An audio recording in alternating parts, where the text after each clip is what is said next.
Hey, you're listening to the Start Something podcast, where we take you behind the scenes of the founder journey, breaking down what it takes and how it can change your life.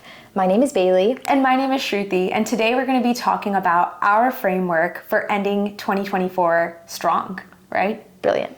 So, do you want to kick it off? Oh, Bailey? yeah, absolutely. We spend too much time together, so all we do is actually just check in with each other, and this framework has been developed. It's been a lot of hard work. A lot of time spent on developing this framework. Yeah. We are absolutely not developing this on the fly.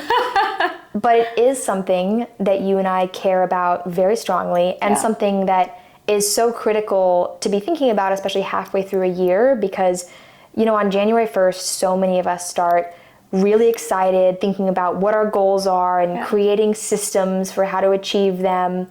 And then sometimes partway through the year, whether it's, you know, August or February, we start to kind of, you know, we forgot about it. Fall off. Yeah. Fall off the path, right?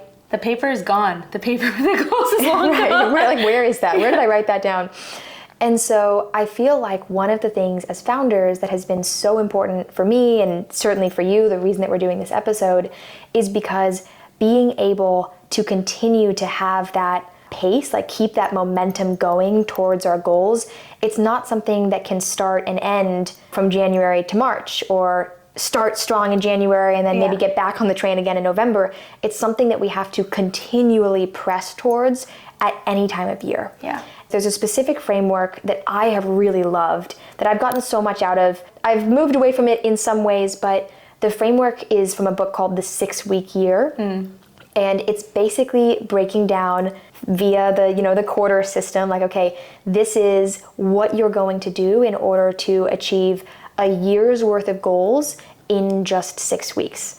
Earlier we were talking about thinking about this as like, you know, Q1 goals, Q2 goals, Q3, and I think that's really helpful too. But I love the 6-week process because it breaks it down into a sprint that feels really achievable, but also feels inspiring. Yeah. And so we have a couple of opportunities to have these 6-week increments for the rest of 2024. And one of the things that was so helpful from the book that really changed the way that I think about my goals is, you know, when we map out our goals, there's so much that has to happen in order to achieve them. In most cases, if they're big goals, right? If they're small goals, might not be as many.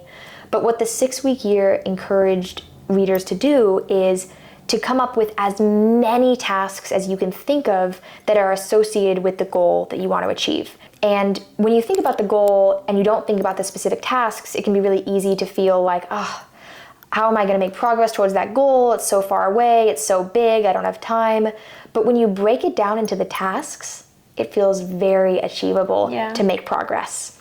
And so in the book, what they say to do is, you know, come up with that goal, come up with a brainstorm of all the tasks, and then basically block time for those tasks. Like, let's say you came up with 30 tasks for the specific goal.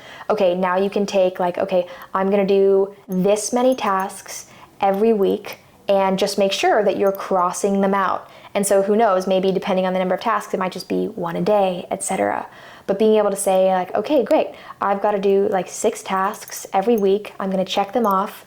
It's easy to feel like you're still making momentum, like creating momentum towards that goal. And being able to check it off, literally the physical act of checking something off, or I don't know, crossing it off or whatever it is, it feels really accomplishing. Yeah. Because there are many goals that you've created in order to accomplish your longer term goal. Yeah, and you can see your progress. Yeah. And there's a lot of like great systems for doing this online. I definitely love like brainstorming on paper, and so I do love like physical crossing something out.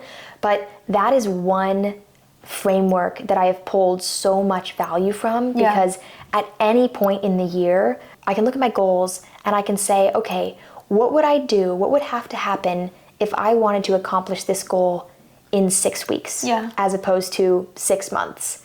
And I feel like asking ourselves those questions can also be really valuable in terms of breaking down the assumptions that we have about how long something will take. I think it was Peter Thiel who said, tell me your goals for 10 years. And then I want to ask, what's stopping you from accomplishing those in 6 months? And I feel like when you ask yourself a question that's so jarring, it's like, how can I get 10 years worth of goals accomplished like in 6 months? Like, that's crazy. You just use your framework. But then you start asking, like, well, if I had to accomplish those in 6 months, what would I do? It gets the gears moving. It changes the narrative a bit. Totally. Yeah, and I think part of the reason we wanted to talk about this, especially today in this episode, is I feel like during this time of year, people, just came back from their summer vacation. They're like looking at the rest of the year. People are taking vacations? Unbelievable. Some people are. Yeah, I know you're not. Next year. Yeah, next year. Yeah, no, I think you need to add a goal for that. Yeah. You're like, sorry, self-care who? Yeah, exactly. Yeah, okay. No, but I think people are looking at the rest of the year. They're like, oh, it's just like another 3-4 months, or it's almost the holiday time in a couple more months. Like when I go to shopping, I started seeing people putting out Halloween stuff already, acting like, the year's already over. And it's just like the psychology of, I think, a typical person right now. And it's really important to remember, you had these goals back in January. Maybe you've made progress on some of them, but just kind of do a reset. Do like a check-in, see what's important to you. What do you want to achieve before the next 4 months or 5 months before the end of the year, instead of being like, oh, well, the year's over, or it's about to be over, so I'm just going to chill. It's not. There's a lot of 6-week buckets that can happen in the next couple months. Yeah, absolutely. And I feel like for a lot of students who are going into a semester, like it's easier for them to see, oh, are you kidding? Like, of course, there's a major sprint between me and the end of the year. And so I think, when we're founders and if we're not in school at the same time, having that same approach is so helpful because, as my co-founder says, running a startup is like a marathon of sprints. Everyone says, oh, it's not a sprint, it's a marathon. My co-founder's like, no.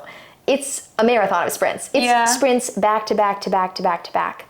And I think once you've been in it for a little while, it's so easy to think like, oh, that end date is so far out. Or, where are those like hard goals? And I love using the end of the year as a hard goal, because if you look at it and think like, this could be really inspiring, like I could use this to kind of get into gear, then it will be like a natural energizer. Does that make sense? Yeah. I also think, something that just came to my mind as you were saying this is something that my dad told me.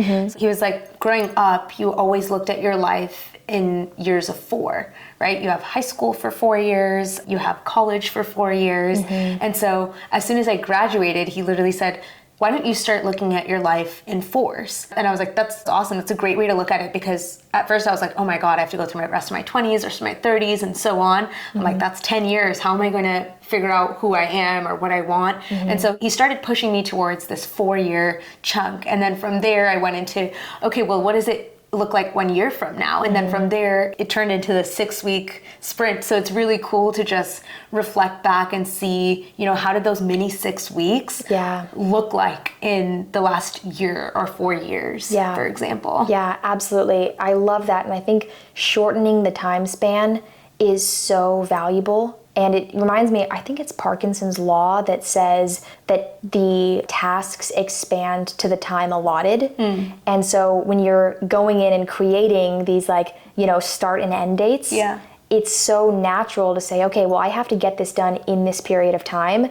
And so the tasks expand to fill the period of time that you're giving it. Exactly. So I love the idea of even just in your head, breaking down what feels like a decade, like a 10-year increment, into 4 years. And I also love that it seems like your dad is of this very lifelong learning approach, which is, okay, just because you've graduated from college doesn't mean you aren't in the classroom in a way, like you're the classroom of life. And it doesn't mean you can't push yourself or continue to grow. Learn new things, take classes. Absolutely. Okay, so for you, in terms of the things that matter to you from a framework perspective for the rest of the year, what are your biggest priorities? Yeah, I think the first part is looking back on the last 6 months, right? And seeing how much did the needle move forward in all aspects of my life. And things that I'm happy about right now is my view on health and my relationship with my body. Those are things that have improved. My relationships with my friends and my family, all of these areas of life where I set out goals and I was like, I want to invest more time in these areas. And now I think I'm in my era of myself. I'm like, okay, it's August. Where do I want to push myself? Where do I want to grow? How much smarter can I be? Like, I literally ask myself that. I'm constantly Googling and checking out things that I want to continue to learn and be inspired by. And so that's really the era that I'm entering in. And that's what, by the time December hits, I want to say that I've accomplished, increasing my knowledge in these X areas. I love that. And I love that it seems like one of the things you're pointing to that's so valuable is tracking and like knowing what you've accomplished. And, earlier we were saying, it feels really good to like, cross something out. And it does. But I've also heard from many reliable sources that one of the most important things we can do to improve any area of our lives is to start tracking metrics around that area, whether those are health metrics or sales metrics or fundraising metrics or personal finance. People who measure, who look at their finances have better finances. Yeah. Like just the process of saying like, I'm going to take an inventory of what I eat all week to see, like, am I eating food that like is like high energy, energizing for me, etc. Yeah. Just the people who do meal tracking tend to move in a way that is much healthier without really implementing any other strategies other than tracking. Yeah, literally. And so if we just do that, like if we just start implementing some kind of tracking in the areas of life that we want to improve in, we don't actually have to consciously develop other tactics beyond that. There will already be a natural progression. Like, how much more will we progress if we do, implement other tactics? But just tracking will do so much. Yeah, exactly. And maybe some of our listeners have learned from past episodes, but I Notionize my entire life. I use Notion for all sorts of things related to my personal life, even from tracking like the trips, the travel experiences that I'm going on, little things like that, all the way to my health, to my favorite recipes. I don't know why I'm their free marketing manager and I should get paid for this. Notion, will you sponsor us? I know, clearly, because that's all I can do. But they have these amazing templates which you can leverage to just improve your life however you would like, right? I love that. Yeah. I literally have a 6-week year template on Notion. So like I bought it after reading the book. So should we actually publish that out for our listeners? I feel like that could be something that's a great idea. It is incredibly convoluted. Not your personal goals that you should publish. I know. You mean the template, like a right? Template that, no, I mean the template is convoluted, but I think it's a great idea. Okay. Yeah, we can link it. We'll think about it and we'll figure out. And maybe we should link the book too. Yeah. Really all the resources that we reference. How many people can sponsor this episode? Why aren't we doing that? Yeah. We need to get Notion to sponsor you and Audible to sponsor me, since I'm the like unofficial spokesperson for Audible. Good. Look at us. Yeah, okay. Look at us, founder businesswomen. So send this to your friends at Notion. Yes, exactly. Okay, this is good stuff. Anything else that you think is so helpful for ending the year strong?